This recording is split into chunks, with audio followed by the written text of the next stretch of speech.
พาลองเครื่องนะครับเครื่องนี้ติดได้ครับแต่ดังครับลองฟังเสียงนะครับแล้วก็จะมาหาวิธีแก้ไขต่อไปนะครับนี่ลองสตาร์ทแล้วครับพัง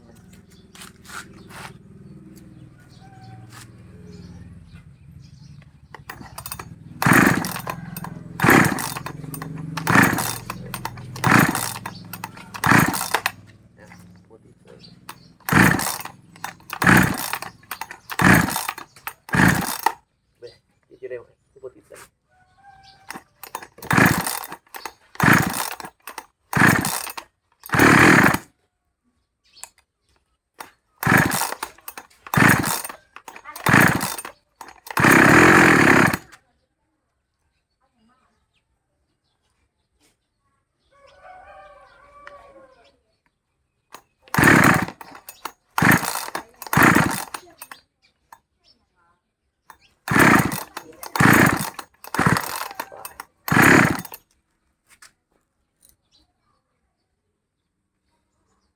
ยาก